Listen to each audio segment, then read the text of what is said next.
Good evening, everybody, and welcome to the Borderline Podcast with me, your host, Andrew Willicks. It feels so good to finally say those words again. It's been pretty much a year, maybe just over a year, maybe just under a year roundabout since we had our last podcast episode. I'm really sorry it's taken this long for me to come back, and I've obviously been very quiet about the mental health subject. I really didn't mean to be. The intention was never to take this long off. As with all things mental health, there's always surprises, and I just really needed to concentrate on myself. I really couldn't have any more distractions. We're going to talk a lot more about this later on in the episode, so spoiler alert, please.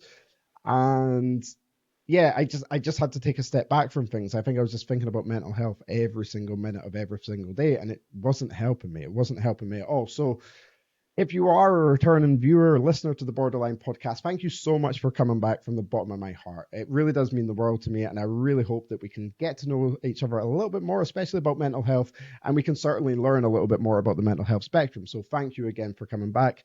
If you're a new Borderline podcast listener, you're here for the first time, welcome. Thank you so much for checking out my podcast. I'm going to go out on a whim and assume that you're probably here because of your mental health, or maybe somebody that you really care about mental health and you're just learning to learn a little bit more about mental health. Extreme kudos to you if that is the case. Or sadly, maybe you're wanting to learn more about mental health because you've lost somebody to the subject too and you're wanting to learn a little bit more. Whatever your reasons are, welcome to the Borderline podcast. Our goal here is to dismantle the stigma surrounding mental health. I'm not an expert, I'm not a professional, I can only give you my perspective. I've lived with the poor states of mental health, not the absolute worst, but really, quite horrible states and dark days I found myself in. And as some of you know, I jumped into the podcast, head first in the deep end, like I do with absolutely everything. I thought I would have learned this by now, but here we are again. And it didn't really sit well with me the way that I actually launched the podcast because the first episode was the sound quality, the video quality was just so terrible. It was supposed to be an introduction of how you can relate to me. What perspective can I give you about mental health? And that's the purpose of today's episode, is to go very all the way back to the start of the Borderline podcast and redo the first episode with my mental health story. And I hope that me being honest and transparent may just give you the impetus to go out and talk to somebody, or at least think about talking to somebody about your mental health. Maybe start Googling stuff about your mental health and learning a little bit more about yourself. So I'm just going to kick things off, and we're going to go into my story about mental health. Probably be here for the next hour and a bit, and I'll bring you right up to speed. Obviously, the first episode would have been September 2023. Now we can do right up to January 2026, and so much has changed with me and my mental health across those 2.5 year period as well. So here we go. Let's get into it. And so I'm 37 years old, and really my mental health story only really goes back to when I was around about 21, 22 to present day.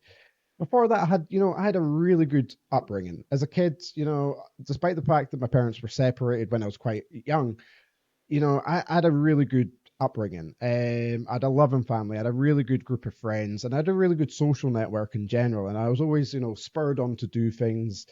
I can't really talk about mental health of when I was young to a pinpoint of why I would suffer the way I might do with depression and anxiety today. I know a lot of people can have, traumatic childhoods or traumatic events during their childhood that then obviously lend themselves later on in life to having more traumatic kind of episodes of depression and whatnot.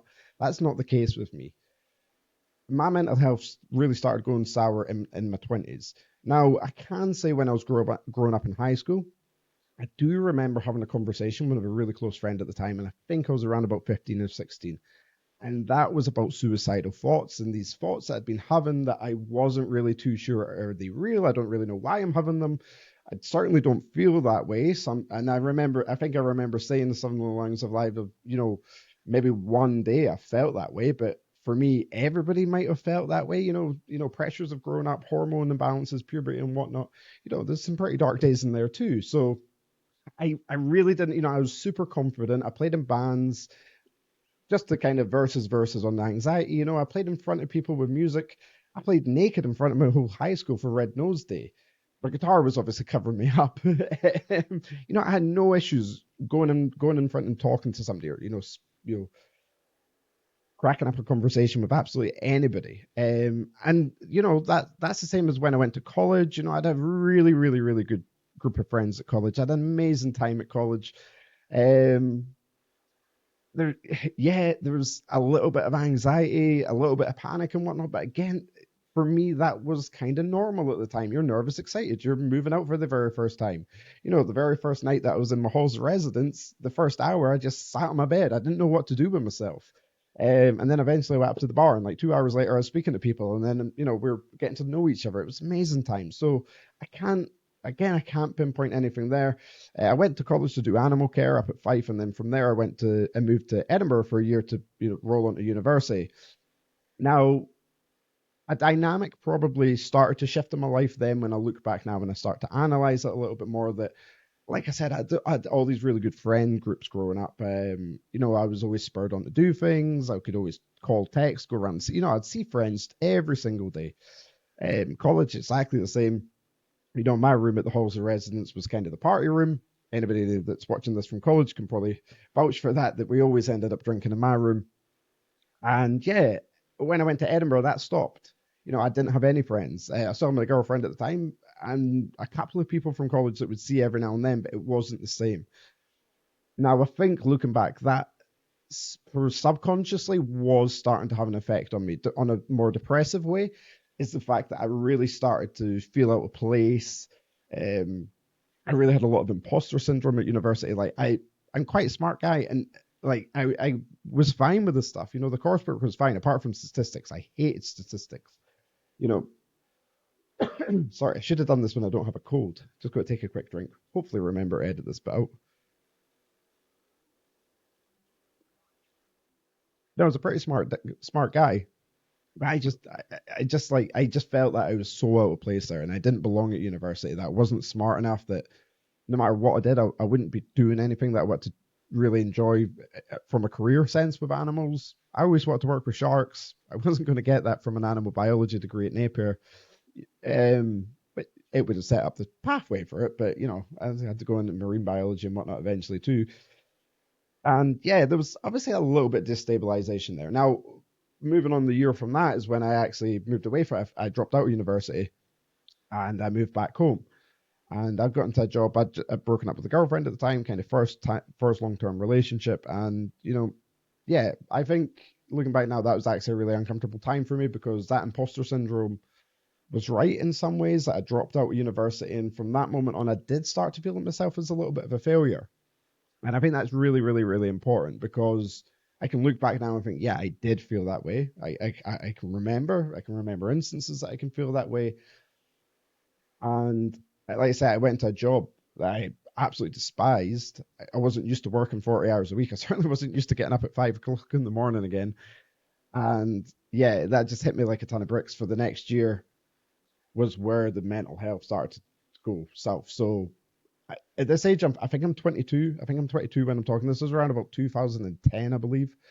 Um, that things start moving a little bit south. Now, I don't know about you guys and how I don't know if you can remember like the first time of anxiety, for example, that you were like, oh my god, I absolutely know exactly what. Sorry. Oh. So I don't know about you guys, if you guys can think back to the very first time that you felt like proper anxiety, not like going on a roller coaster or about to get on an airplane. Airplane's quite scary. I don't like flying. um, but like proper like social anxiety, like intense anxiety. Um, well, my first time was in a golf club. And it was a Friday night when I was having some pints with some friends. Now, I never experienced anything like this before in my life, and sat down having a couple of drinks, having a good blaver. Yeah, there was a couple of us, maybe about 6 or 7. All sat down there, and then needed the toilet. Had a couple of pints. I went to get on my chair, and I just could not move. And the second that I tried to move, I felt this like, oh, it's weird when you start talking about it, you kind of get like flushes of it again. Oh, it's weird. Yeah, when you kind of get like that heat rising up through your chest, you're like, whoa, what the hell's that? And it just stops you. And I just couldn't move. I was thinking, what is going on? So I tried to take a couple of deep breaths, but when it feels like the oxygen's getting stopped there, it just doesn't go right through. It was like that. I was like, I was about to snort there. Yeah, it was absolutely horrible. Now, eventually, I managed to take a big deep breath. Now, it felt like a lot longer. It was probably only around about 3 or 4 seconds. But it felt very long that I was sat there, and in that time, I'm thinking, is anybody noticing me? Like, I couldn't move.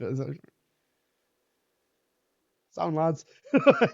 It's not normal, is it? Anyway, so yeah, I managed to get up to the toilet, and I remember when I was walking to the toilet, like the room was spinning, and I'm thinking, I've only had 3 pints. Why am I really this intensely drunk that the room's spinning? I can't even get on my chair. So naive. And yeah, so looking back, that was like the very first time that I felt anxiety. And I know that that was anxiety because this was a Friday, but the following Sunday I was playing in a golf competition. And again, we're having a pint and a bite to eat after the round, and I made eye contact with somebody just as I went to take a drink. And just as I went to take a drink, like it felt like I was getting a lightning bolt, like running right down the back of my like cranium, right down between my shoulders. It was horrible. Like my neck was shuddering like that. It was weird. And yeah, I couldn't make sense of it. I could not make eye contact. And again, that feeling in my chest, that stomach churning, nervous excitement sort of feeling was just like rabid in my stomach once again. And I just, yeah, I just freaked out, and I went to the bathroom, splashing water over myself, like to try to take some deep breaths. I said, what is going on with me? So I went home that day and I started looking online a little bit. Now, I had no idea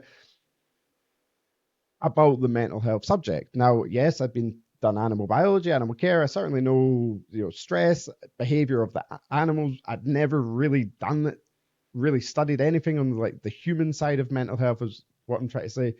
I certainly didn't know how it affected a human being in the way that it does. Got so naive. And yeah, so I wasn't thinking on like a mental health side. I wasn't thinking, oh my God, I'm anxious. I was thinking, what's wrong with me? I have no idea what's wrong with me. So I started Googling, and because of the dizziness that I kept on feeling, sorry, it's wise to say as well. So that next week at work, whenever I was like walking about, I felt really dizzy. Like the place was kind of just like floating through everywhere. Like, when it just feels like, that elevator thing, that flat elevator, the airport where you're just kind of going along.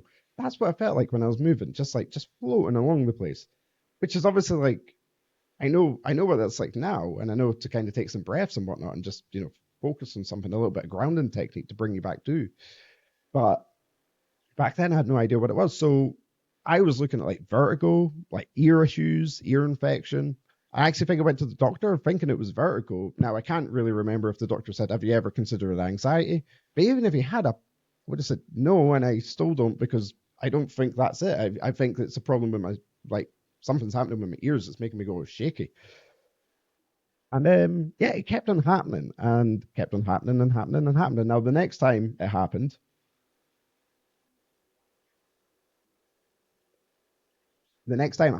was when I was at the hairdressers. Now, when I was at the hairdressers, this is how now I have a huge, to this day, due one very soon, fear of the hairdressers. Was I'd went to the hairdressers and I sat down in the seat and I looked in the mirror and the eye contact was with me, and that made me shudder. Now, for that entire haircut, I've had to look at myself like, no idea what's going wrong with me. But this is funny if you're watching the video, I guess. It's probably not very funny if you're listening to the podcast, actually. I'm just staring at myself, just like, what the hell's going wrong with me? I can feel like my neck shuddering. Can she see this? Am I going to pass out? And then I had it. It's the fumes. Of course, it's the fumes. It's the fumes that's making me all this dizziness. It's the hairspray. It's this, it's that. No, I really had myself believe that that's exactly what the problem was. And yeah, so I kind of accepted that that was a one-off. Now, the next time when I went to phone the hairdressers, I got nervous. I thought, well, why are you getting nervous? You've never gotten nervous for the hairdressers before. So I phoned them up, and I'm really nervous when I'm speaking to them. Yeah, the appointment's fine, and yeah, of course, yeah, that's great, that's great. A couple of days, cool. Now, the moment I put down that phone, that's all I could think about was the hairdressers.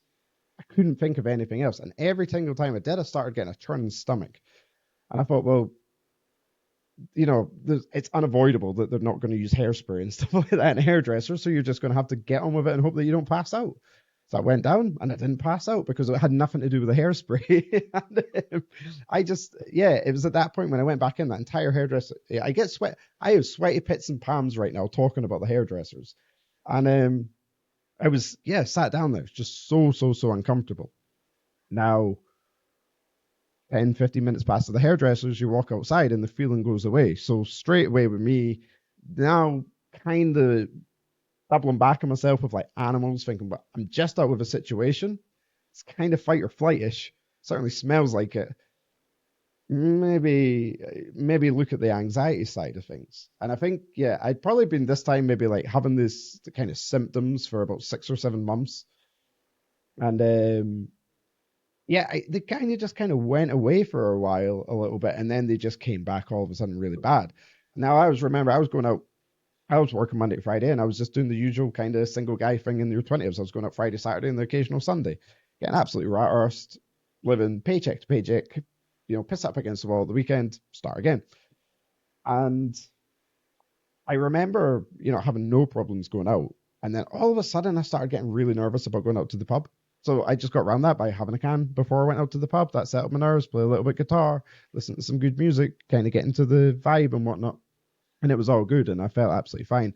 And then I realized I was having that feeling about not just going out to the pub, but eating dinner in front of people, eating my meal in the canteen at work. I had no issues at work because work was kind of weird. It was kind of the place that anxiety abstained from for some time. Um, a kind of normality as you would. But yeah, I was then struggling to eat in front of people, and then I'm thinking, what? There's something about this, but I just didn't want to face it because I had no idea. I had absolutely no idea exactly like, was it anxiety? Was it in my head?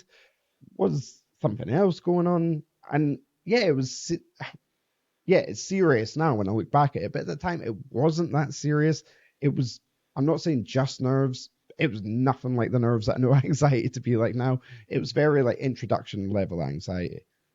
And I just didn't do anything about it. Now that then started getting worse and worse and worse and worse and worse to the point that I then started noticing, or maybe around about 2012 now, that anytime that I was going out, with friends, it was more, I was needing more alcohol, um, to bring down. It's almost like my alcohol tolerance didn't change, but it was just like my nervous tolerance changed. It like got higher. It was so weird. So I was having to drink more, and then because I was going out, I wasn't really having this good time because I was getting drunk really not fast, but a lot faster than everybody else, and yeah, it just wasn't as good. And again, I was just kind of getting by, and I'd kind of accepted then that it was anxiety, and I had no idea exactly what to do about it. Certainly wasn't talking to anybody about it. Highly stigmatized even 10, 15 years ago. Highly stigmatized today. Even more stigmatized 10, 15 years ago. It's not a long time ago that we weren't talking about this sort of stuff. And yeah, it was a really difficult time. And then I think it was in 2013. Yeah, definitely 2013. I went to Thailand, and Thailand was really cool. Thailand was a really cool holiday, and I felt pretty good. Apart from the minute that I was there, was just like really, really, really intense anxiety. Now again, you're in a foreign country, so I tend not to lean on it too much in that respect. That I get anybody can be slightly nervous in that situation.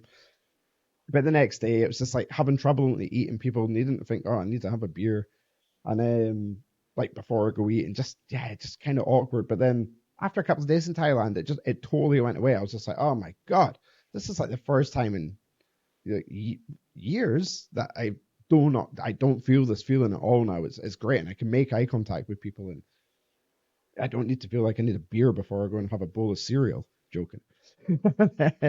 um, but yeah, it was good, and then obviously yeah, maybe people close to me that watch the podcast will know this. Other people won't. And then when I was in Thailand, obviously my dad passed away, and that was really tough because obviously you're in a different country. It was just nah, wasn't good. And came back home from Thailand, and yeah, it was kind of like I'm not saying I had to mature really quickly, but I was just like, you know what, this kind of hit me a little bit harder than what I'm. Mine and my dad's relationship was checkered. Checkered is the best way to say it. But certainly the latter stages of his life, we were connected really well. I was the best man at his wedding. There was some times before that wasn't too good, and there's probably areas of that side of my family from growing up that does play into my mental health a little bit today, a little bit controlling aspects. But Generally, no. Like I'm not going to hate on people. I'm not going to hate on people. Is what I'm trying to say there. It's just like, yeah, there's things there that, yeah, probably do affect me a little bit more today. But certainly at that moment, I wasn't thinking in that sort of way. And yeah, coming back home, it was all kind of weird. And I noticed that as soon as I got back, my anxiety started coming back again. And yeah, I found that like harder to deal with because I was then having to see, my granddad. I was getting anxiety before I go down there, seeing family and whatnot. It was quite challenging for me. And I think at that time I was just like, you know what, whoa, this is I'm not saying this is getting out of control, but it's nearly there. It's nearly there that you can't actually really control this. And this is now just turning up whenever it wants. It's going away whenever it chooses. And when it comes back, it feels worse every time. And I was quite fortunate, obviously, after Thailand, that then I started seeing SAS. It was only a couple of months after I got back from Thailand. We started going out with each other and been the best years of my life since. And I owe a lot to I owe a hell of a lot to SAS, but from a mental health view, I owe SAS a tremendous amount. Now, I hadn't told SAS when we started going out that I suffered from anxiety. I just had a couple of beers before we went out for drinks or before we went out for a meal, and that was fine because I had no idea how people would take it. Um, it was so stigmatized, especially not to a girl that you just started seeing. I didn't want to say that. Actually, I'm so scared of the hairdressers, and if I'm going to eat, I'd prefer to be in a different room to you. It's not really that great, is it? So yeah, so there was some challenging aspects of the relationship early on, but what I really do owe a lot to was the first time that I had really bad anxiety in front of SAS, and we'd went down to Newcastle to see Lee Evans at the Telewest Arena, the Metro Arena, I think it's called now, and we'd went out for a meal. And I'd had a couple of drinks. We went out for a meal before Lee Evans, and I'd had a couple of drinks exactly as I used to do. Now we went to this place, and I had never felt anxiety like this before.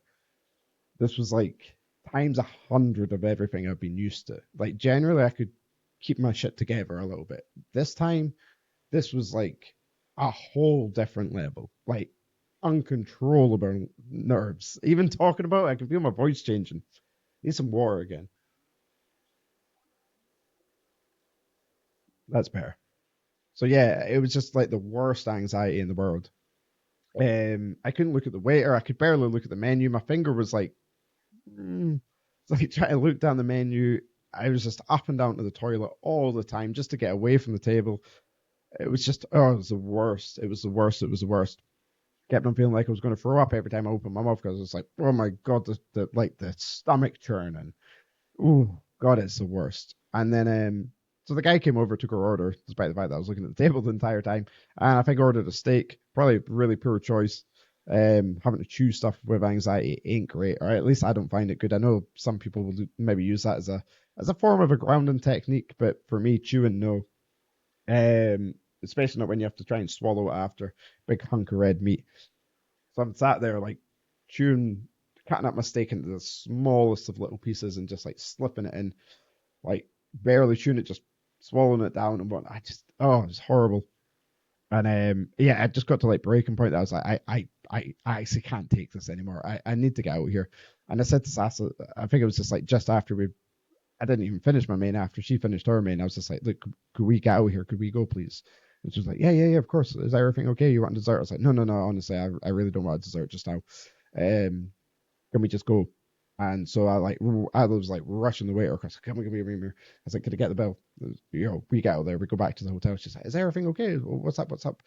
I just like, I was just like, look, I've got this problem when I go out in social situations sometimes, especially meals and eating in front of people, that I just get like really, really, really, really, really nervous.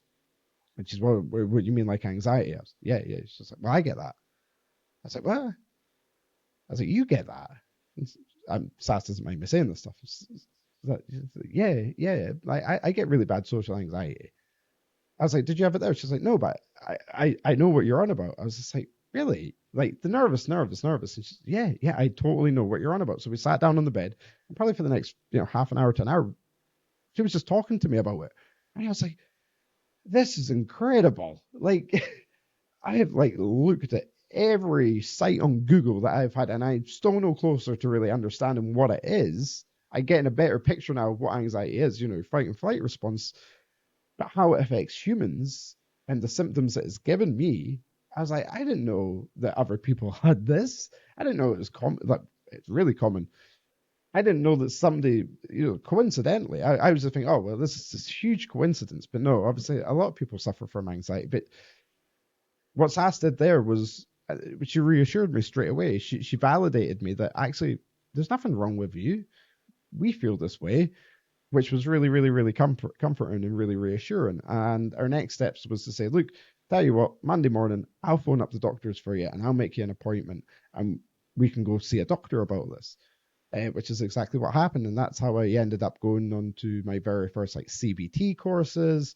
And that's how I first started talking about mental health, was because my first instance, my very first time that I spoke to somebody was positive.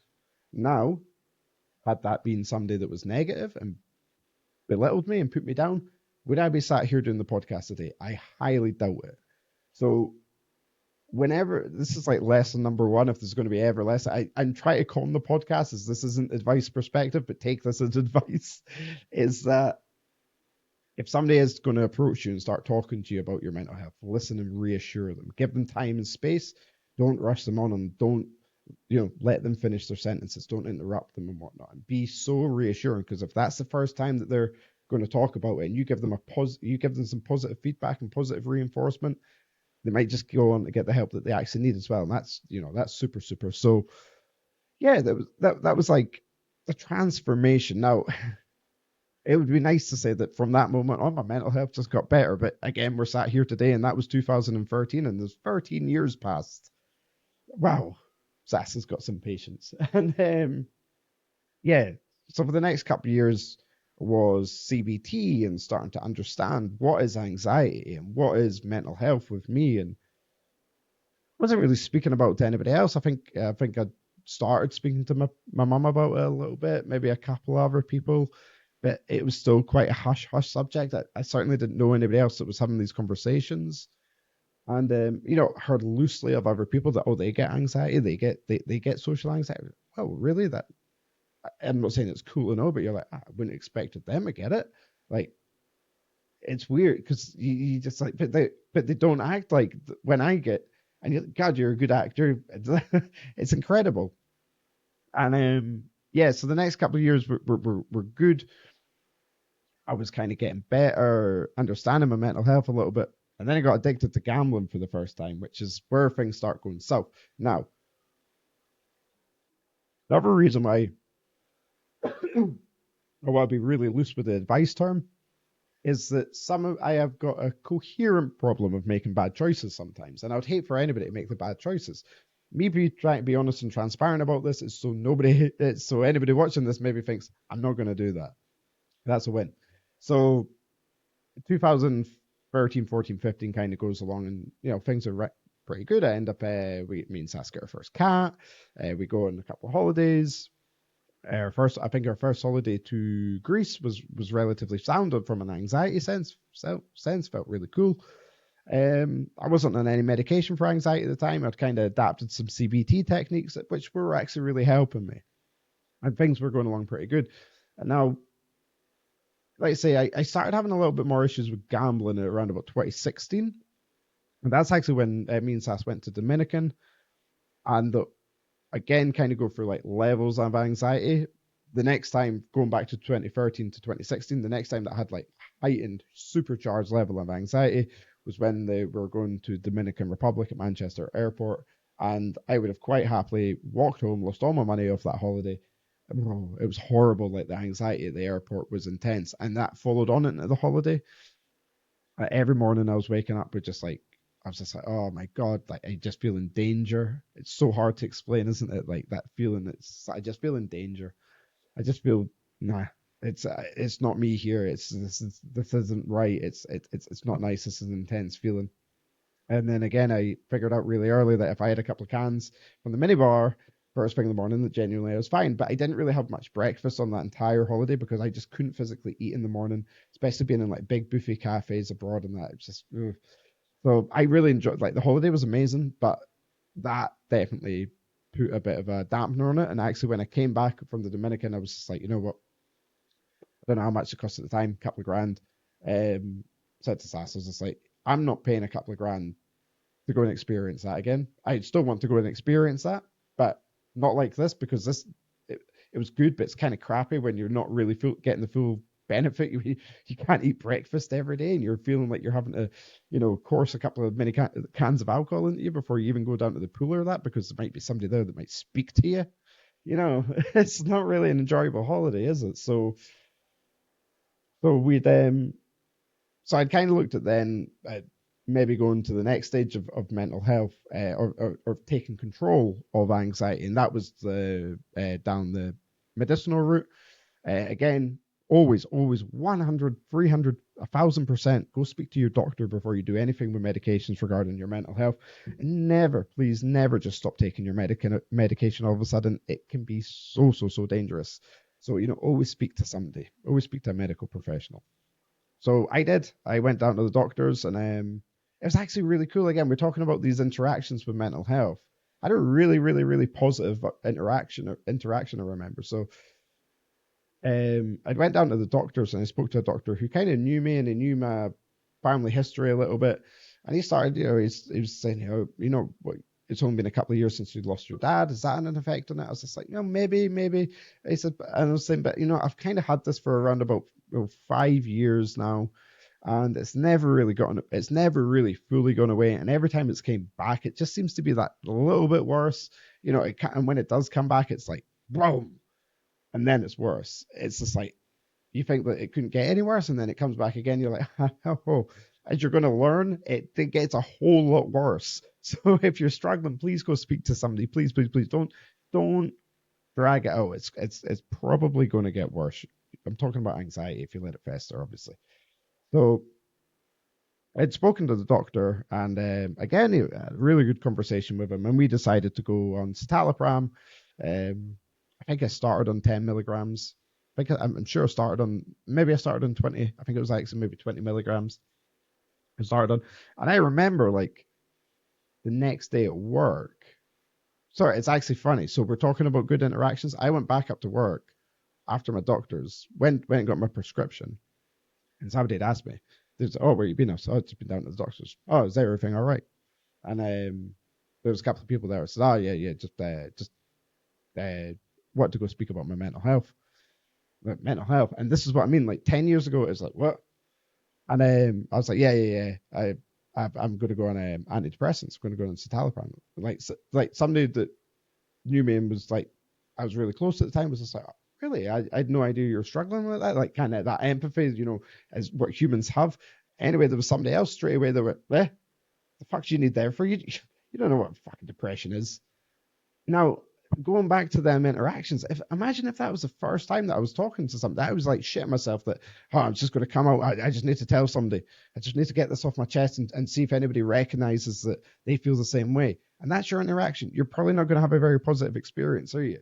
You're probably not going to go and seek further help if that's what you're met with.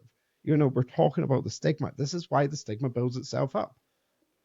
The irony about the majority of people that say that end up with poor mental health. And you know why? Because they're hateful people for many years of their life, and they live with all that negative energy, and then bam, it comes back to hit them, and they need the help. So don't be like that. Don't be like that. Uno momento. So went to citalopram, and I actually remember like this second day on citalopram having like super energy, like supercharged energy. And I actually felt really good. And then after day two or three, that's when the side effects started to hit. My days, it was it was bad. Like I didn't realize the full on side effect. Again, perspective, that if you are not used to mental health medication and you start taking them, do anticipate that you're going to start experiencing some sort of side effects. Now, some of them are fine. Some of them dry mouth, headache, a little bit of nausea, stuff like that. I did that, and it's like really bad, with like really bad stomachs for days and days and days. Can't eat, can't sleep, get insomnia, get mega bad anxiety, ironically. And then after about 2 or 3 weeks, I noticed that, we're going out and I don't feel like I needed to have any alcohol.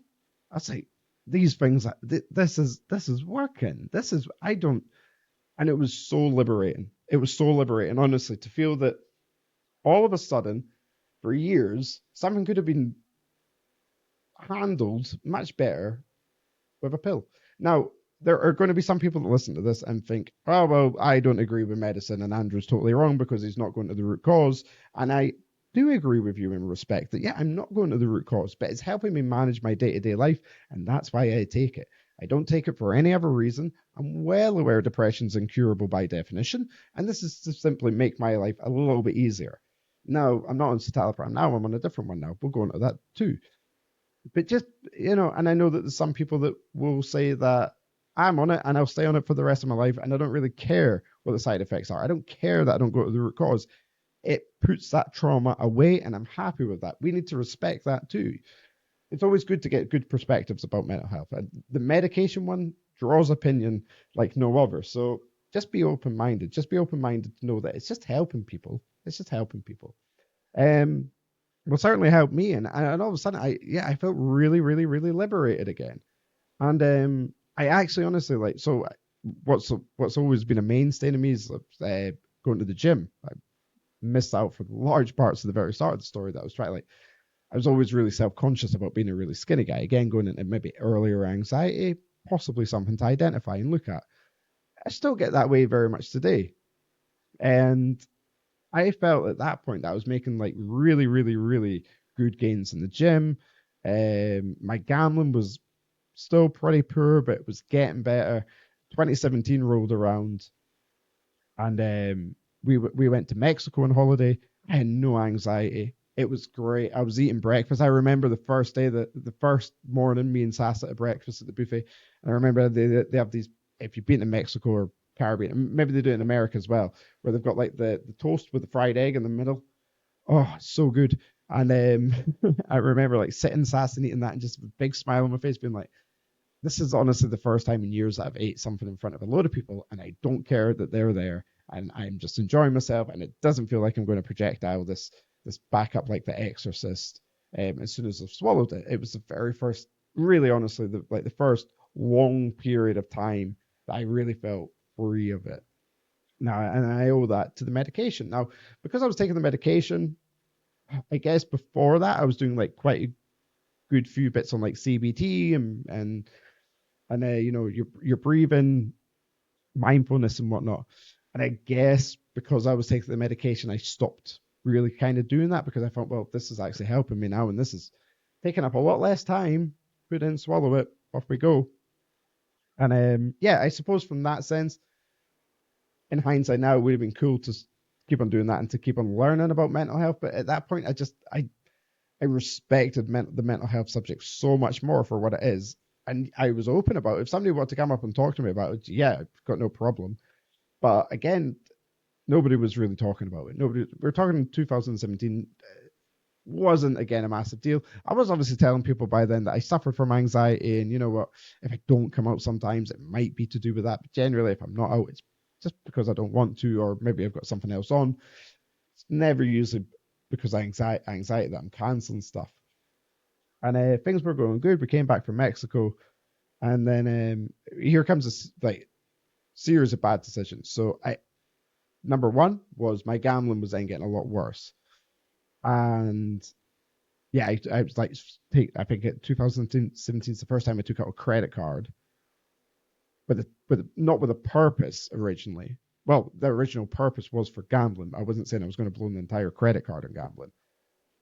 But that's the time that I remember I took out my first credit card, and yeah, things were going slippery with gambling then. I also at the gym was looking at like I didn't go there yet, but I was looking at like a couple of steroids because I was just like I was growing a lot, and I was just like, you know what, for as hard as I'm lifting and for what I'm eating, and I was really quite dedicated. I was really, really, really focused at the time. I want to be bigger, and I guess I had the body dysmorphia idea that I'd never see myself any bigger than day one at the gym, which is really sad because I know that's so common as well. And anyway, so a series of bad decisions. 2018 comes around, and by that time I'd actually given up gambling. I think at the very end of 2017, I was just like, look, I need to break free of this because I'm spending hundreds of pounds hundreds of pounds that I don't have. And it was making me more anxious. And while the gambling was taking the anxiety away and it gave me something to look forward to, and yeah, it was a good like distraction from the realities of life. I knew that I was having a problem, and we were looking at buying our first house, and I didn't want gambling and that showing up on my mortgage statements and like, you know what I mean? It looks really crappy and that. So I was just like, you know what, kind of get your shit together. So I went into Gamban, and first bad decision was I didn't self exclude for, I think 5 years was the maximum. I only put down 1 year. Slowly after that, I then done my first steroid cycle. Now, I'm not going to go into great details about it.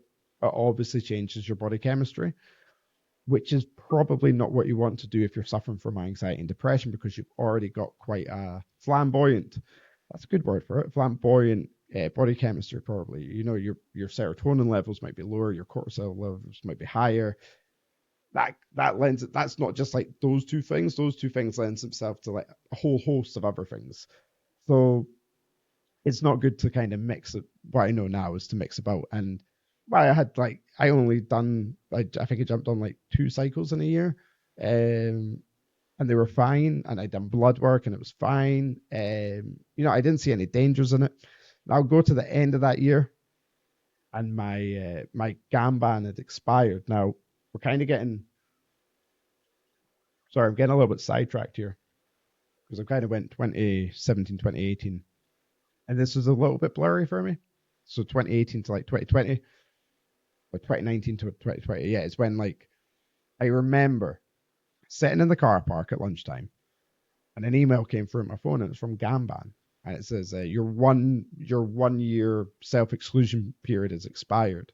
Basically, you can now free to gamble again. And I can remember, and there was a button underneath it that says to immediately restart your self excluded period, tap the button below.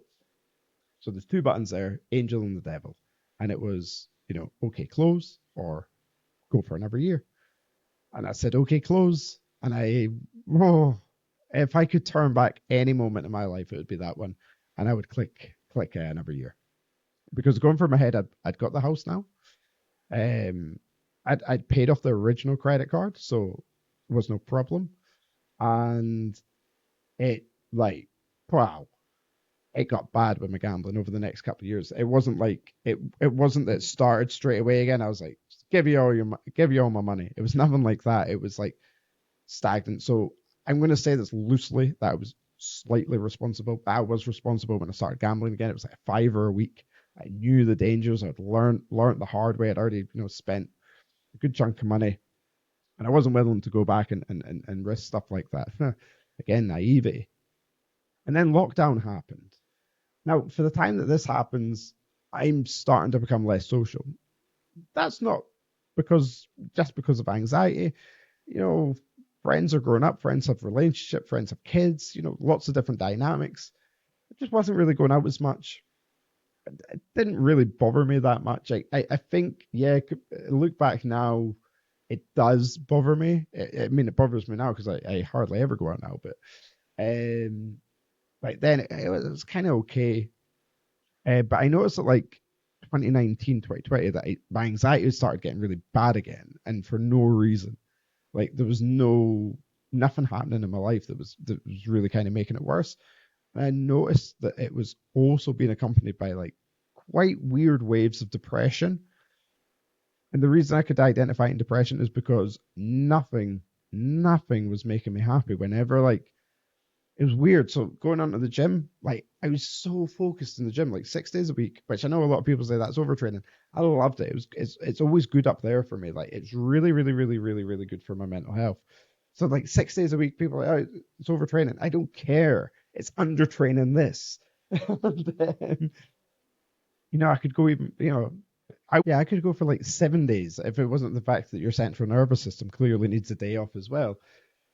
No, what I'm trying to say is just like, but then all of a sudden, I was just like, I don't want to work out. Like, I don't want to do it. Which was really, really, really weird for me. And I don't want to do anything, which was really weird for me because I'm always quite a high energy person. Like, I would just like wake up, and when if I had anxiety, like, keep in mind, it's also wise to note as well, just putting this out there, if anybody's anxiety were you like fearing something like months or maybe even a year before it happened, like literally my problem, like if I knew that I was going out for a birthday meal 1 year, the minute that was over, the worry started for the next year. I knew in the back of my head that it was coming. So my anxiety was always just constantly going around in my head. I've got like a 24/7 inner monologue that goes as well. So it's just like whenever I get anxious, it just burns me out. I identify that now. I didn't know what was going on then.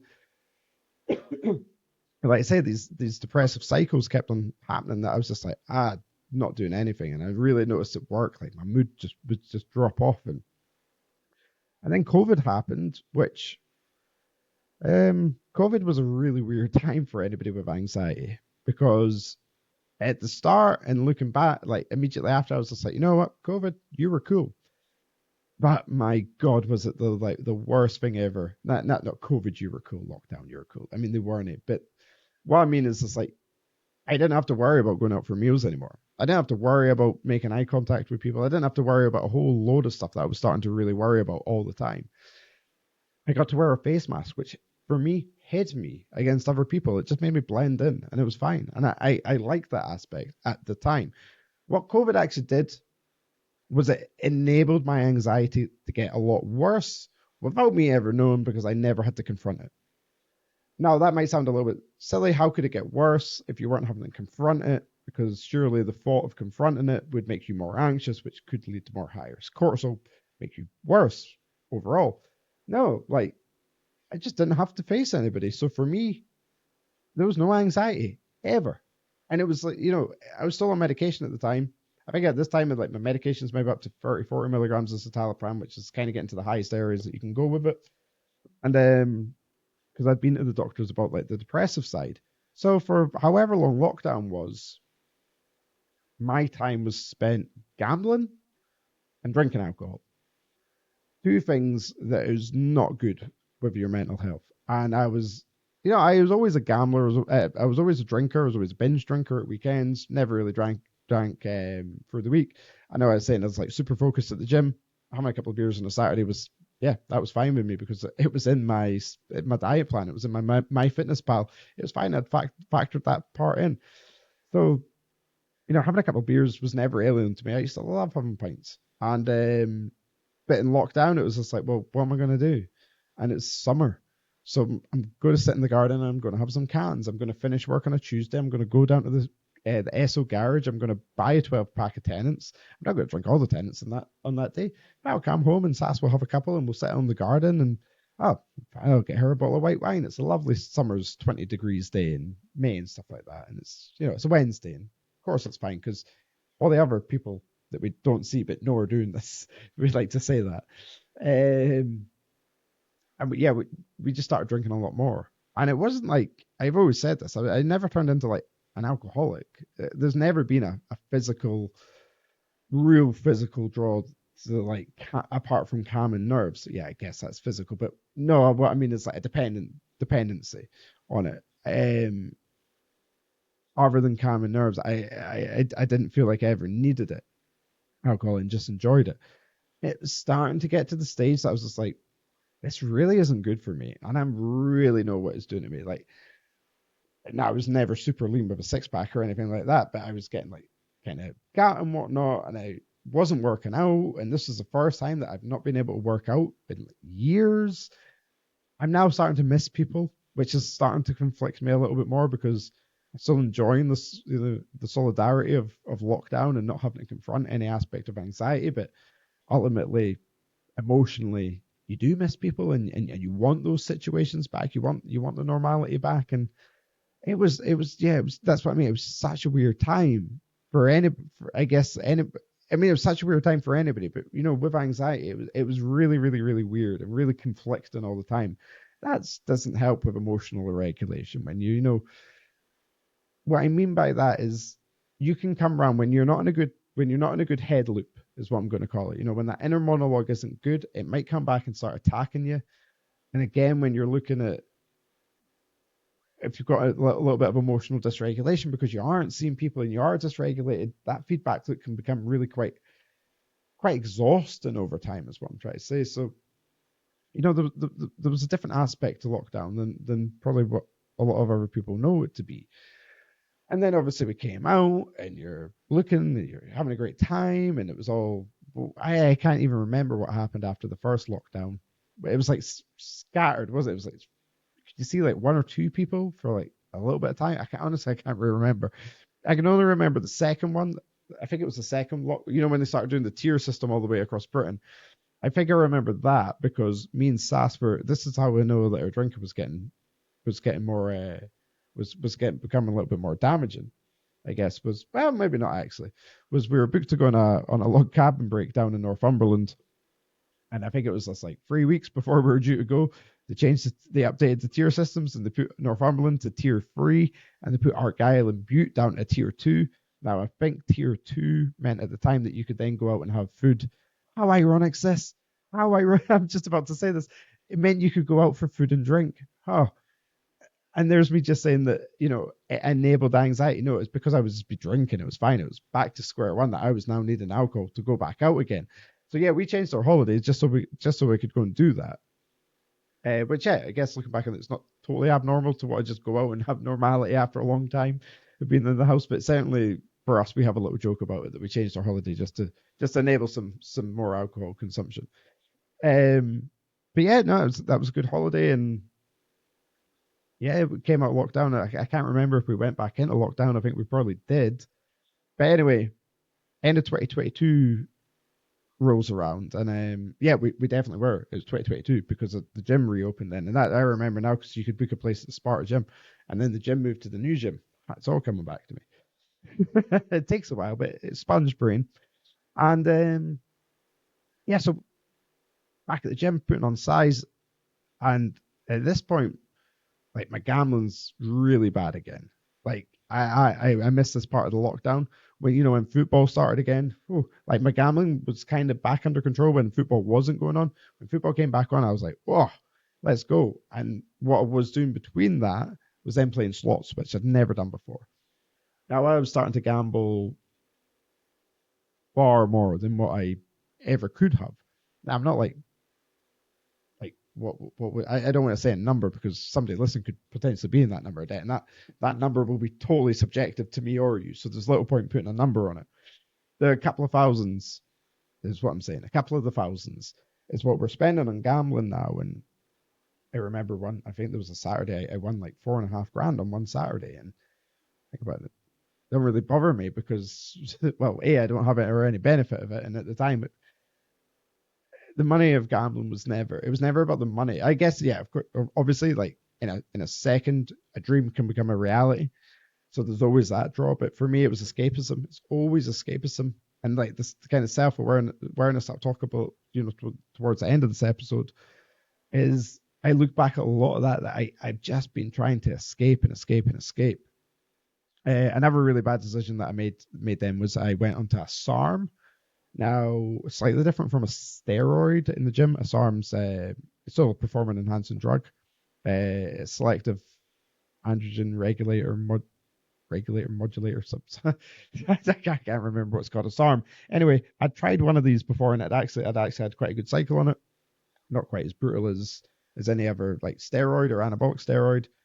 Oral anabolic steroids, not too much on the liver or anything like that. But I ended up doing one called LGD 4033. Now, I'm sure there's been a ton of people of LGD 4033 and not had a wick go wrong with them. My testosterone plummeted, and I knew this was happening because it was like, it was horrible, horrible. Like just one of the worst times of my life. And that cycle was disgusting. I can't remember my testosterone numbers at the time. I remember I got blood work done at the end, and it was low, like not like down into like a single double digit low, but like low hundreds, like three. I want to say 349. I want to say 349. It's up there. It's something like that. Pretty low for what was a 32-year-old guy at the time. And anyway, yeah, that hit me even more. Now, at this time, I'm on the maximum doses of citalopram as well, and for me, I'm getting no effect out of citalopram now either. Anxiety sense when we came back out of lockdown was anytime I left the house, I had anxiety. even going up to work and, work, I never really got massive amounts of anxiety there because there's, like I said before, there was kind of normality of work that you went in, its routine. There are areas to, kind of get away from. And yeah, there was areas of making eye contact and confrontation that was really, really, really challenging. But at the end of the day, it's like getting paid for it and I need to keep my job. So I better do it good or try to do it good. So yeah, there's like a lot going on the anxiety sense, but the depression was like, and this is why I think when me and Milky Collin had to sit down at the podcast and we were talking about what we think's worse, anxiety or depression, and she said anxiety. Now I would agreed with her until I started. I said this on the podcast until I started really experiencing like what is depression and like what is depression. It's horrible. It's great. It's dark. It's the worst drizzle of rain every single day in your face when the sun is shining. It is there's no feeling. It's distortion. There's no enjoyment. Nothing that you eat, but you don't want to eat. And when you get that painfully hungry that you think I better try and eat something, you'll never find it enjoyable. Music, even like for me, even like music, I don't want to listen to music. I just become lifeless in a way. I just become empty. I become this complete empty vessel. And this was accompanying the anxiety, and this was making me feel for the first time, really like less of a man. And there's been instances that I've been told to man up, which have really, really, really had quite a negative effect on me. Out in situations that I already felt anxious and people knew I was anxious and still poke the bear. You know, it's not nice. It's not cool. Certainly ain't mature.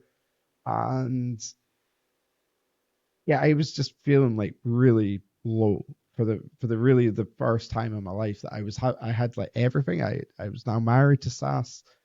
Um, you know, we had our house. Yeah, we had some debt because of my gambling and things. Yeah, but financially we were still stable, and I just felt really low, and that made me gamble more. That made me drink more, and it got to the stage with gambling that I just tapped out because of the what would have been like even more debt would have been like probably unmanageable to possibly save my marriage. So I'm not even going to say the word responsibly made the decision to stop gambling because if it was like that, I would have done it so much sooner. I knew that if I was to go down the next path of gambling, there could be no coming back on it. And that scared me a lot. So I was completely open with my wife. I was completely open with my mum as well. I got a real problem here. And I'm going to stop. And I played a border competitions a couple of times. In fact, I won my first border bucks the other week, and I actually genuinely thought I was going to win more because there was confetti, and then I won a pound, not even a pound, a virtual pound. What an insult! So I don't really gamble at all now. And that's me being completely honest. I don't gamble at all now because I I've been on that boat twice. I've sailed that ship, and my God, those seas get rough. Not worth it. It's not worth it. Honestly, if you do struggle with your mental health, don't gamble because it's probably just distracting you from what's really going on. And trust me, if you use the time on yourself that you do with gambling, you'll be a much better person. No, you actually will. Serious. So so yeah, things were going south, and I started getting a lot of depression. I'd done this LGD cycle. Oh my God, low testosterone. Started feeling horrible. Came off of LGD. Um, Done the usual PCT, post cycle therapy, to try and get the testosterone back up, which worked, and generally felt okay. And then very quickly after that, I then noticed that any single time that I went out and had food with anybody, I would vomit that food back up within half an hour to an hour after the meal. I didn't feel sick. Certainly had nothing to do with the food. Very sorry if anybody remembers me being in a restaurant around about 2023 and me vomiting in your toilet. It was nothing to do with the chef. It was just the anxiety. That never happened. Um, so it wasn't cool. It wasn't cool, and I was just struggling so much. And then the end of January 2023 works around, And then me, Sass, my mum, and Bob, my stepdad had went up to the New Inn and Codenham for a meal.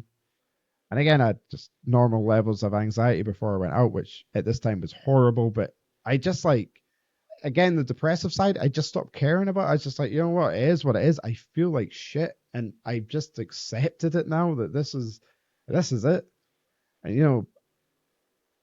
And life will start looking very dark if you allow yourself to keep them thinking like that. So if you recognize that thought pattern, wise mind, wise mind techniques, have a little Google of that and see how you can snap out of it. And yeah, so we went out for a meal and I felt actually, okay during the meal. As soon as I ate it though, I was sat there like, I'm gonna be sick. Like I know what's coming. I think actually maybe a month or maybe just over a month. Parents and Sass had been out for a meal and the exact same thing happened. I can't remember if I was sick on the way home or if it was when I got home I was sick. I can remember like the car journey back was pretty nauseating. And so I'm sick up at the New Inn, and I know this sounds stupid, but it doesn't sound stupid. It was like a different sick. It's like when when you're sick, usually after you're sick, you're like, man, that feels better. This wasn't like every time I got sick, I was like, there's still something in there that needs to come out, and it's like this nervous feeling. It's like this anxious feeling. For some reason in my head, I can get this out by being sick. So I just kept on trying to be sick, and lo and behold, the feeling never went away. You can't vomit out a feeling, unfortunately. And yeah, it was horrible. I ended up going back to the table. I remember being like, I need to go home. Like I'm like shivering, like cold, and just it was just horrible. So I get back home, and I remember that I didn't sleep that night. I remember I was on the couch. I was just constantly throwing up, throwing up, throwing up, throwing up. And yeah, then the next day came, and I woke up and I felt okay. I actually honestly think I drank alcohol on the Sunday, despite having so much sickness, being up all night. I'm pretty sure on the Sunday I was I just have a couple of cans of Sunday after all. Monday came around, I'm at work. I felt fine. 10:30 in the morning, I remember I went out for a vape, stood there having a vape, and speaking to a couple of guys at work, and made eye contact with somebody. And as soon as I made eye contact, I thought, I'm going to projectile all fucking over you right now. I had to just run to the toilet. I remember getting to the toilet and I was just like broke and dry heaving, but the sweat within seconds is just off of me. And I know what it is. Like I knew from a second exactly what this is. I knew this was anxiety. I knew this was mental health related. I just had no idea why I was being sick so much and why I couldn't stop thinking about wanting to be sick, because I knew I couldn't get this feeling out of me. But it just wasn't working. Like that signal wasn't working. It was just like I'd always revert back to there's that feeling, get it out. So I ran home from got my car, drove home, messaged my boss, I'm really sorry I've started being sick. I don't really know what's going on with me. I'll message you later, sort of thing. And get home, straight to the toilet. I'm vomiting. Message Sass, who's at work as well, saying, look, I'm back home now. I feel exactly what I felt like on Saturday night. Naturally, Sass is saying, well, is it something that you've ate? Kind of weird that you were sick on Saturday and then you're still being sick now. I mean, even for anxiety, there was nothing that would have triggered that anxiety. You just went back to work. And in some part I kind of agreed with that, but then I knew that I was just like, no, I kind of know that this is like head anxiety, body chemistry not working. Something's not adding up. That Monday was just such a long Monday because I was just being sick over and over and over again. I'd go up to bed and like that Monday night was just awake all night. Get up on the Tuesday, you're just like, oh, like so tired, haven't eaten in like over a day, pretty dehydrated as well, still being sick. And then I phoned up the doctors that day and got a phone back off the doctor. And again, it was just like, well, I'm pretty sure this is something you ate. And I'm like, or you've got a bug, norovirus is going around. And I'm like, look, no, like, I respect you're a professional in this area. This is not a stomach bug. I have no diarrhea. I have no nauseous dizziness. I have nothing else apart from nerves. This is all nerves. I feel so tense on nerves and yeah, I've nothing to be nervous about. And yet I feel that if I can think about what it is, this might go away. That's exactly what it felt like. And I couldn't. And it got to the Friday, the Saturday, and eventually the feeling just started going away a little bit. And now again, people say, well, obviously it was then food poisoning. It was not. It was not because, it didn't get better. It just stopped again. It just completely stopped. And I was like, okay, cool. Go back to work, go back to life. This was really traumatic for me. I didn't enjoy this.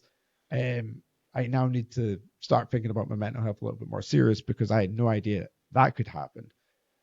So I went to look at switching medication. Always speak to a medical professional. I will always say this though about your medication: never be afraid to challenge a medical professional. I did, and I knew I was right, and I knew what this change was. That I'll explain this in a second. Was not the right course to do. So I'm on 40 milligrams of citalopram. I speak to a medical professional, and then to go into sertraline.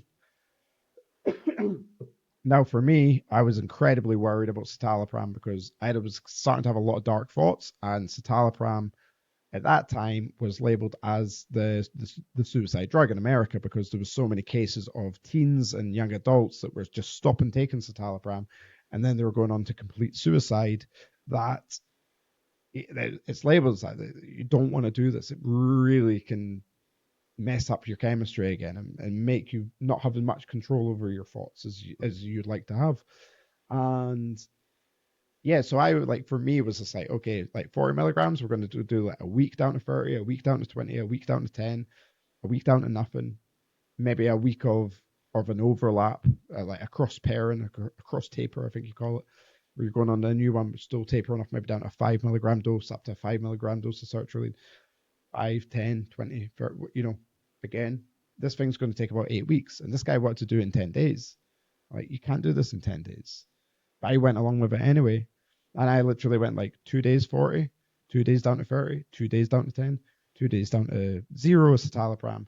And then it was only going to have me at 10 milligrams of sertraline, which, okay, that's fine. That's his judgment. But 10 milligrams of sertraline, pretty low. Like I'm kind of thinking that 40 milligrams of citalopram ain't doing much. And this certainly won't do much. Now, I know it's a slightly different mechanism and how it works on your serotonin levels, your reuptake. I know that everyone has a slightly different mechanism, but generally speaking, sertraline isn't known as one of the most powerful. It's certainly one of the most effective. It's one of the highest prescribed in the UK. If not, is it the highest prescribed? It might well be the highest prescribed antidepressant, SSRI, in the UK. Anyway, so I go into this and like I was having the worst side effects, the worst withdrawals.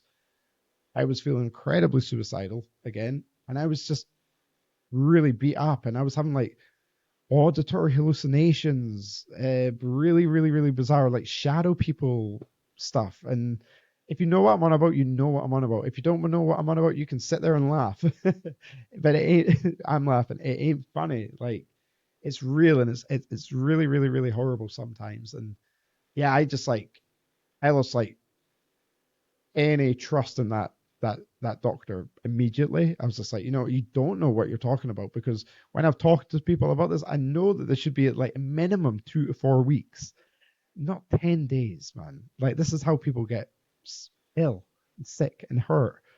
And so I ended up making up just stopping the sertraline, going back down to 5 milligrams, going back down to 0, and just went straight back onto citalopram. And I didn't change my lifestyle at all after that. I was still drinking heavily. I was free of gambling though. That was cool. But any spare time was now filled up with drinking alcohol. Not during the week again though. I was still like okay at the gym and that, but like weekends was just like full on binge. By this time, like my attitude when I'm drunk, like I'm a horrible drunk at this point. I didn't just want to argue with anybody. I'm just a negative, angry, horrible person to be around when they're drinking. Not all the time, but generally most of the time.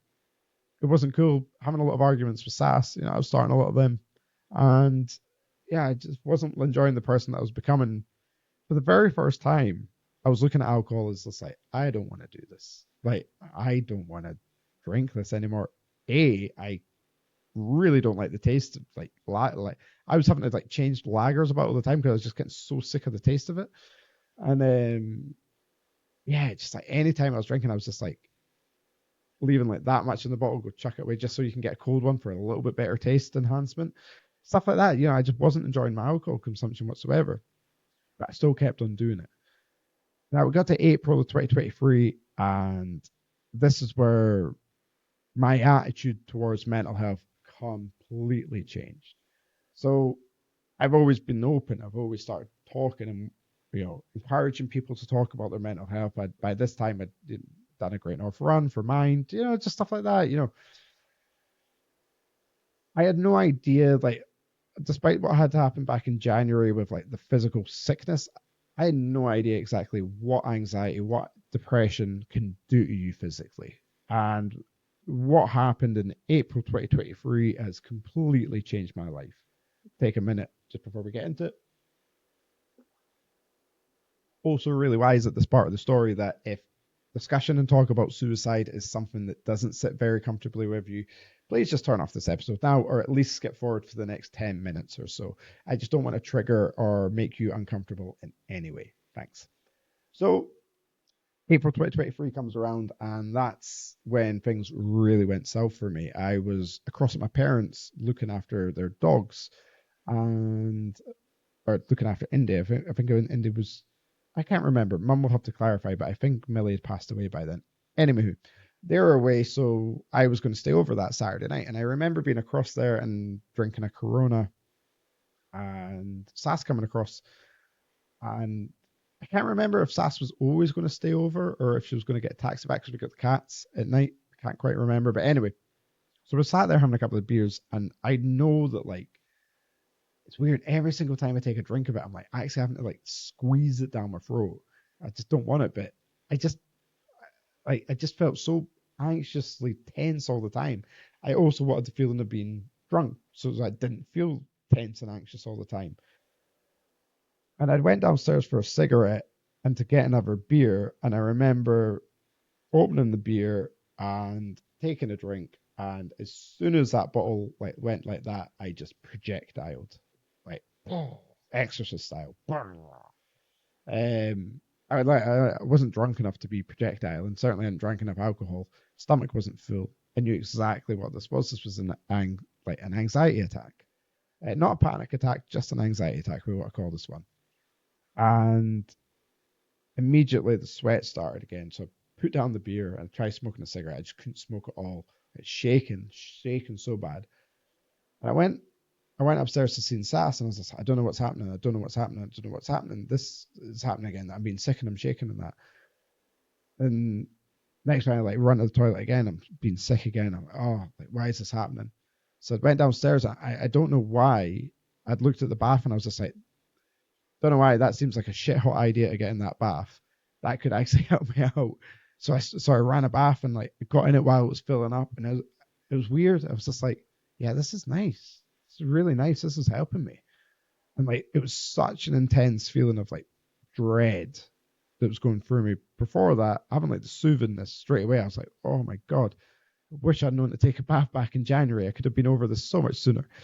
And no, it was reassuring to finally to have that feeling away. Now, wouldn't it have been just a boring story if that had finished and we'd managed to, a bath had saved the day? No, I got out the bath, felt really good. Probably was in the bath for about an hour, felt really good, really calmed down. Go back upstairs to Sass. I'm like, right, okay, cool. I'm all good. And then 10 minutes later, it's like being hit by a bus again with anxiety of just like, I'm now nervous in this house. I need to get out of this house. I I don't know what else to say or do. I can't sit here. I can't be here. And then before I know it, I'm being sick again. And I was just like, oh no. Now I like a good couple of hours have passed and I'm not thinking drink driving. Like I went home. I drove home. I was just like, I can't stay here. Like a good 4 or 5 hours have passed since like stopped drinking, I think. And like I said, maybe I had 3 bottles.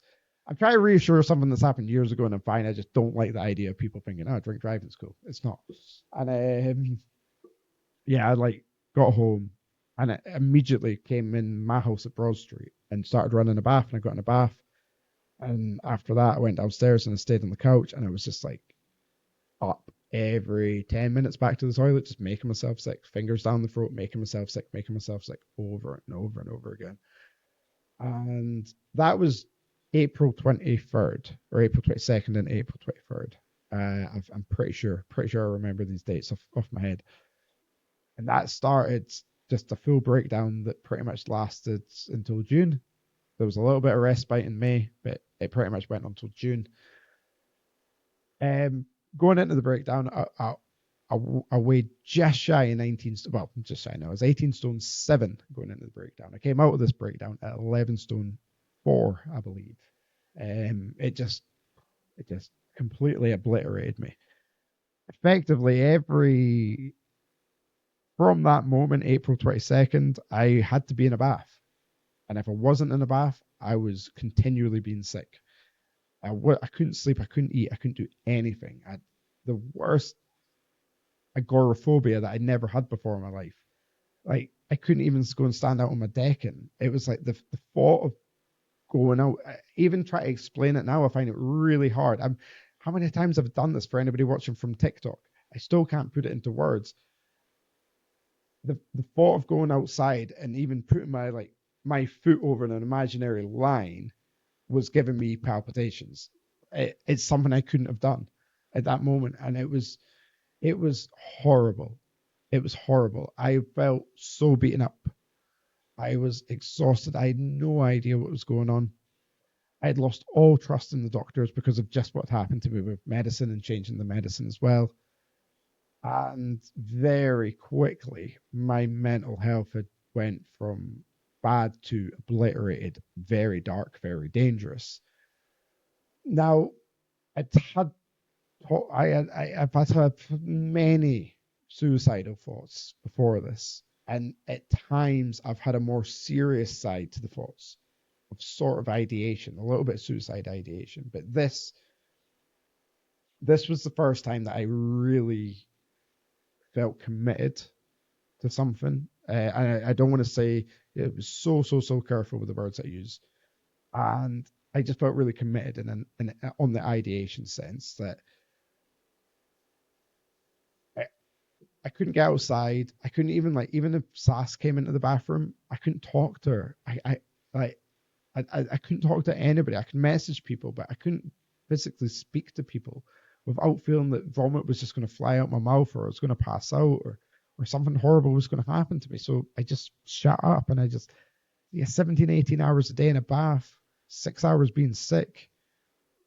It's not cool. It's not good live. It's not good life. And after around about 2 or 3 weeks of this, I was exhausted, and I just thought, nah, I can't actually do this, and I cannot see any way out of this. Like, is this the start of something that lasts forever for me? Like, what is this?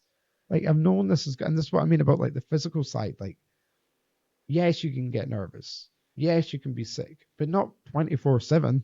Like, it shouldn't be doing it for this long, and yet it was, and it was just so debilitating. And that's when I talk about ideation. That's when I really started hatching plans and whatnot, and I was not scared of those plans at all. That it was going to be a relief for me, and like, I just don't like talking like that now because it's a really dark place. I don't mind talking about it, but it's always quite challenging to talk about because I know how dark it was. And basically, I like then I kind of put up a fight, and I was just like, nah, like, you're gonna get to your, like, try and get to your birthday. My birthday is the 27th of May.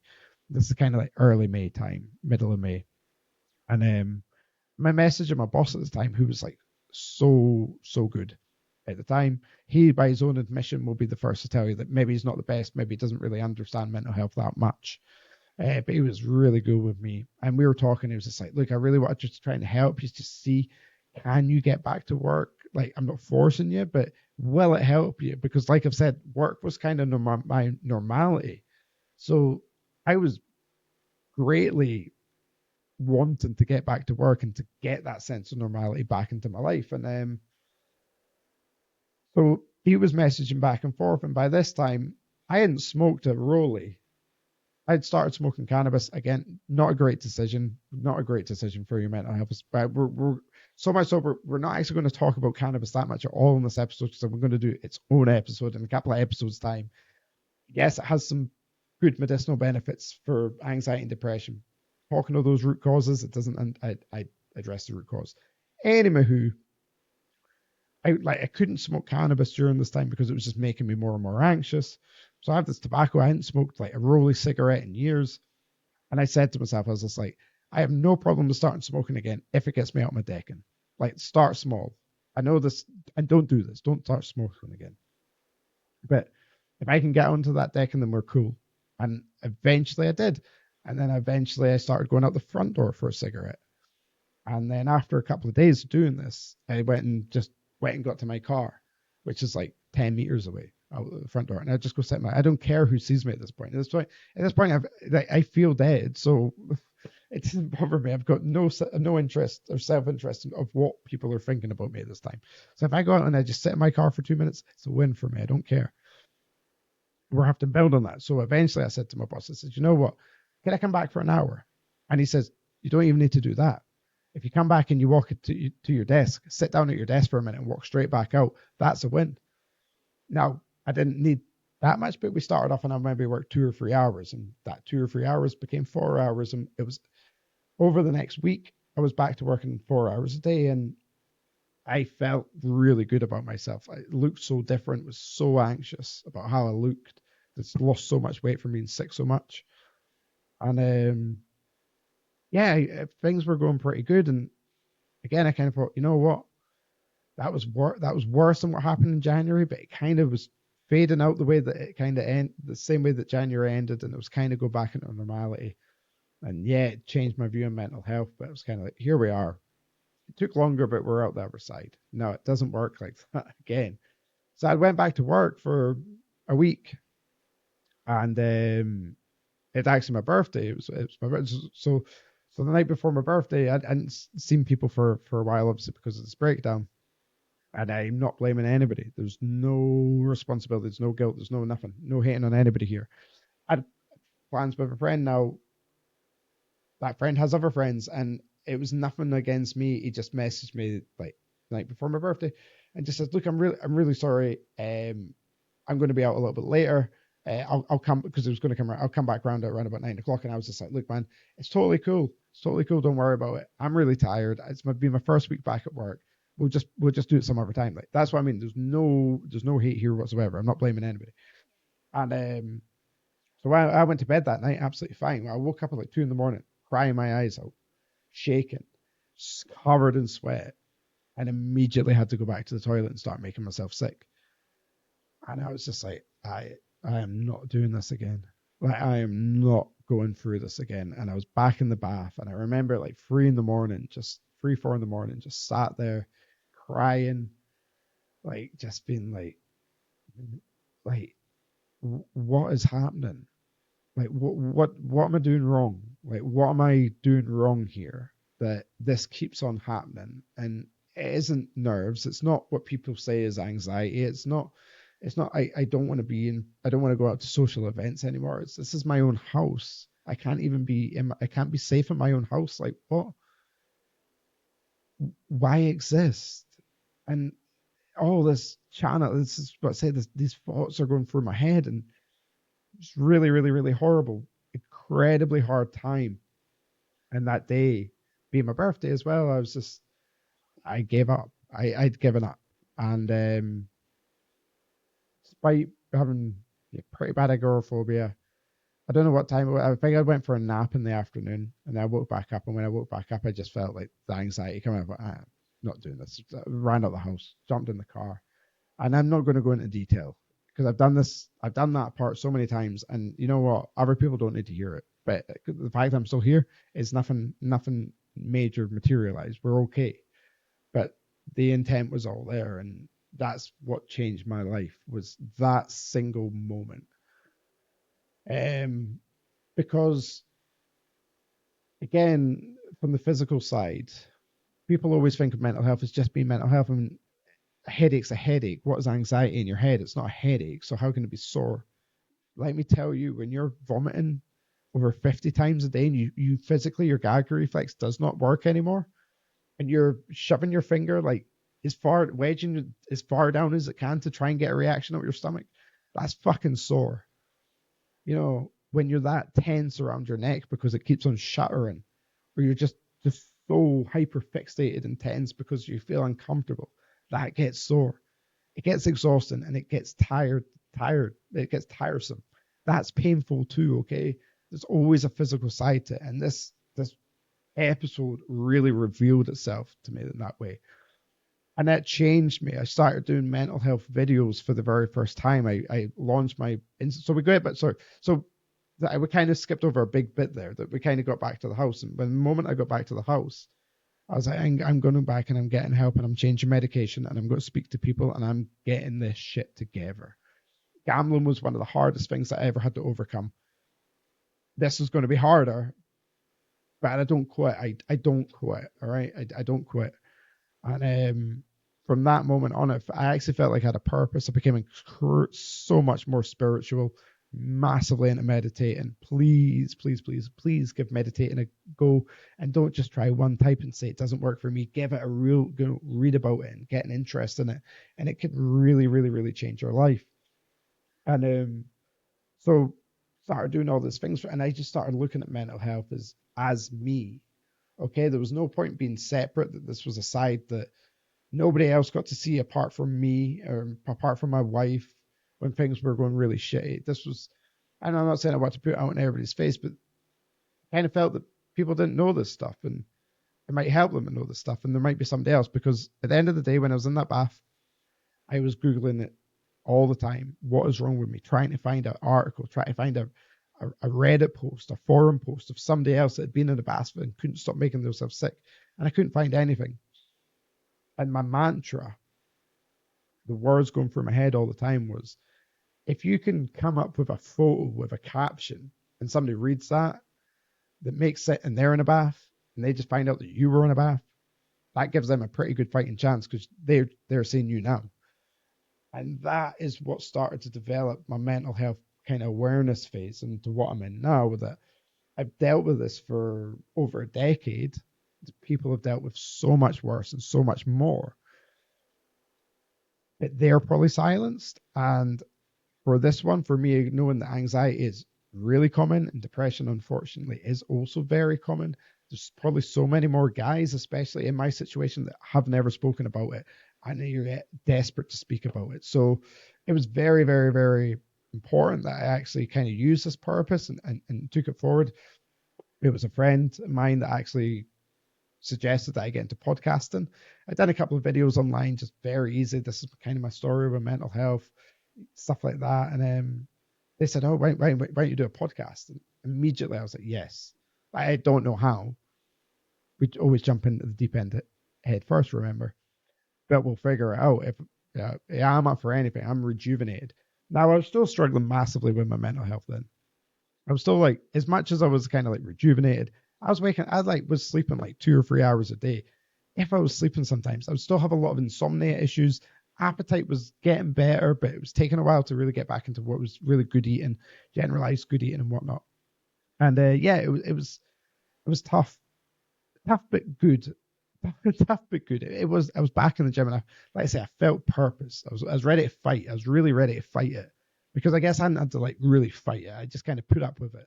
And this point, I was like, nah, this side of me isn't better than the good side of me. Okay, and I didn't want to. I'm not going down without a fight. I don't quit. That's what I'm saying. And this isn't me trying to be an egotistical hero, by the way. I'm sorry if I'm coming off that way. So, let's say, jump into the deep end head first, and I launched the Borderline podcast. I think it was the 23rd of September, 2023. I sat down to tell a story exactly like I'm doing today. It's just really shit. This one might not be much better, but I hope it's a little bit better audio quality that you can actually make out my story. I've actually missed out so much, again, for doing this so many times. But we'll get there. We'll try and get it ready. The third time we do this, because it's going to be our depressive cycles and breaks. Joking. Hopefully not. So we launched the Borderline podcast, and that was like when, things have just taken off for me in the mental health stage. This is now it's still my purpose. It's not all I can think about now. Last year it's all I could think about. I know how important it must be to you watching or listening. I know how horrible it is to suffer in the way that you've suffered, and I'm sorry it's had to happen to you. But us being here, listening, talking, connecting, that's dismantling the stigma that tell us that we can't talk about it. And the more and more people that come together like that pulls that stigma down so much harder, so much stronger, and it prevents it from being rebuilt entirely again. So that was again kind of the mantra of the Borderline podcast. I wanted to start talking to somebody. I figured out that talking to people, I figured out that me talking about it was actually the best therapy that I could give to myself because I wasn't shutting it off anymore. And I've always been quite maybe too honest. I am too honest at times. And maybe I'm a little bit too transparent. But I just say things as they come in my head. Like I say, I've got an inner monologue that is going 24/7. Sometimes things just come out. Yeah, it'd be cool if I could learn how to control that one day. But anyway, no. So we launched the Borderline podcast, and there was some positives. There's obviously a lot of positives, but there was some negatives around that as well that I didn't really know what I was doing. I'll go back to university, imposter syndrome. Very early on in the podcast, I felt incredibly uncomfortable with like the online guest ones because I just felt that they're like I'm not smart enough to be sat here asking you questions and you're like they're so much smarter. They've got their shit together and look at them. Wow, I'd love to be like that. You're never going to be like that. You're just going to be the guy asking the questions. And you know, that's what imposter syndrome is to me. That is what it always is. I am the worst critic. It is all the time. That when my mental health is bad, it is all the time in that negative feedback loop that I'll just think of myself as bad and useless at absolutely everything. So from a mental health side, I was quite liberated. I felt incredibly free, that there was no barrier that I could talk about.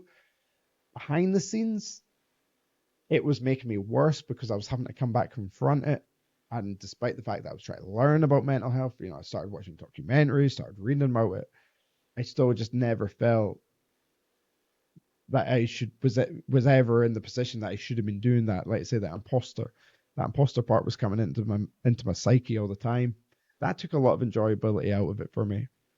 And I think that's like when I look back now at some of the episodes, I'm like, wow, it's bad. Like episodes are cool.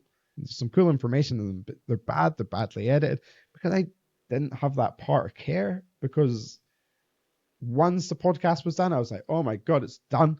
Like, I don't need to worry anymore. Oh, thank God, I can just publish it, and that's yeah, cool. That will help someday. I didn't realize that I wasn't helping myself. I then went and like shifted that, and again I'd put my mental health onto the back seat and thought, well, this is better for everybody else. We'll put that there, and this is the Andrew that people will see, and yeah, hopefully it'll be in good spirits and good mood all the time, and that imposter syndrome side nobody will find out about. And that's what I kept on doing with the Borderline podcast. And that eventually ran me into feeling burnt out again, that I just felt, you know what, I can't do this. And that's when I started doing the kind of funner episodes, which I loved. The Borderline podcast investigates. Definitely going to try and do some more of them this year, but I'm just not going to plan on anything just now.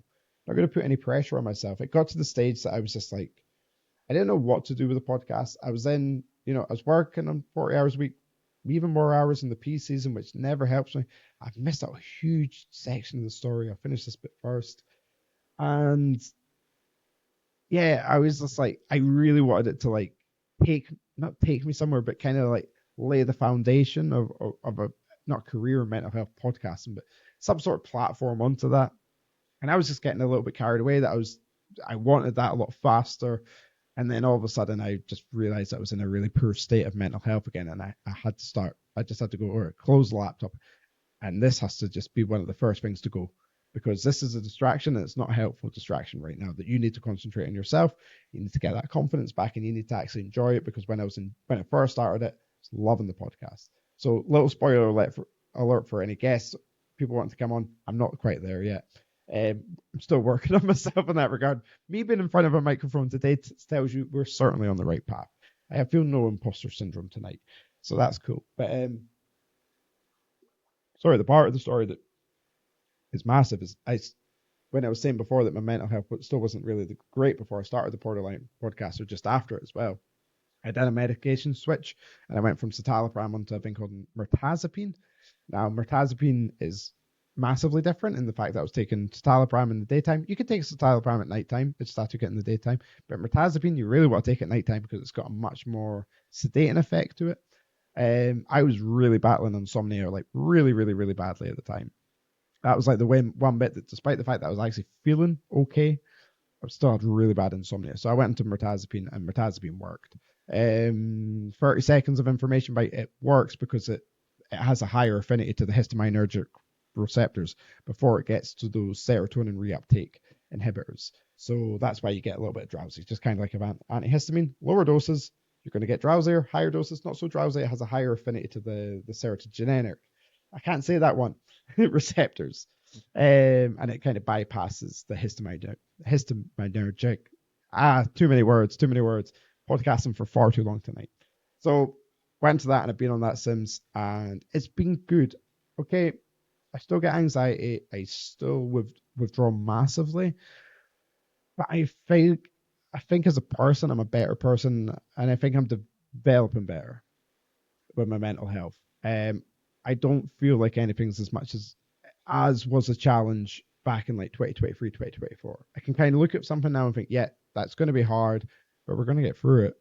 Like, it's going to feel uncomfortable, but we're going to get through it. And that's something that I really applied over the last year from taking the year off the Borderline podcast was I want to go back to the gym. And I need to get rid of this mentality that you're going to be on stage or you want to be the biggest guy or the strongest guy. Like, no, man. Like, I think I put this in a post not too long ago, that the gym now is not for muscles, it's for mental. Like that, I recognize that is so much better for my mental health than it'll ever be for my physical health. So do it for your mental health. And it doesn't matter what that looks like, just go and fucking enjoy it. And while you're doing it, eat really good too, because a good gut biome is really going to help your mental health too. Okay, second stomach and that. It's going to be a lot more educational Borderline podcast coming up anyway. So that's kind of what I was doing over the last year. Now, the biggest part of obviously last year is, as much as saying that I took a step back from mental health, that wasn't entirely true, because I then figured out what TikTok lives were. And I was never really using TikTok much. I have a very love-hate relationship with TikTok. I have no idea, and I still have no idea why I can't say the word suicide on TikTok, but I could watch Charlie Kirk get his artery exploded out his neck as many times in as many angles, and despite the fact that you report it says there's nothing wrong with the video. That's why I lost interest with TikTok, by the way, over the last couple of months. Ever since that, I was just like, no, like I'm not going back and having to be very careful about what I say, because I could get my account completely taken down and all the hard work's gone. But I can watch that, and you say that's okay? No. So I started going on the TikTok lives, and that is where I've learned the most about mental health, because it's having the conversations. And then a weird, ironic twist, I stepped away from the Borderline podcast as such, and what I was introduced to is exactly what I was chasing in the first place, and that was having real conversations on a daily basis at times with people who were suffering from totally different aspects of poor mental health that I had no idea. Like, yeah, I'd read about, I'd watched the documentaries about. That's what I'm saying. But talking to them got rid of the imposter syndrome as well. It started to mute it down. That I was just like, we're equals here. And the phrase that I always used in the TikTok lives that pretty much stem from this is, we're all in this together. We are all in this together. And when we come and we talk, and whether it's been a live or a safe space, or if it's just a one-on-one, when you're having those conversations with somebody about their mental health, you're talking to their very core of existence, their well-being, how they see, perceive, and feel the world around them. It is the deepest conversations that you can have with another human being on this planet by far. And you always learn something, always about them and always about yourself too. And that is what makes them such unique conversations. Now, what we do need to do is make those conversations happen more frequently, more openly, and bigger, and more vulturous and beautiful, because that dismantles the stigma. That tells everybody, and it reinforces the idea that we can talk about this. We can talk about these horrible areas of our lives. And we can relate and recognize off of other people very quickly how they would have felt. It's almost like emotional yielding that you can feel the conversation. You don't need to better it. You don't need to say anything. You instantly know exactly what that person felt like in that sense when they say, "Oh, I had such bad social anxiety in my stomach." You're like, I know you. This isn't nerves. This isn't like, "Oh, I was a little bit nervous to go into that pub, but I did it." It's nothing like that. It's psychological overload and then physical overload to match. And the TikTok lives were just so good. And for anybody from the TikToks, honestly, like I would not be back sat here if it wasn't for meeting you guys, because I don't think the Borderline podcast ever returns if it isn't for you, despite the fact that I was always saying that I was taking time off. It was the avenue back to meeting some of the nicest people that I've ever met, and some of the most intellectual and emotional, positive, emotional people that I've met. And yeah, they just had such a good, profound impact on me. So much. So yeah, they are the reason why I'm back. So thank you so much to the people at TikTok that joined the lives and made them what they are.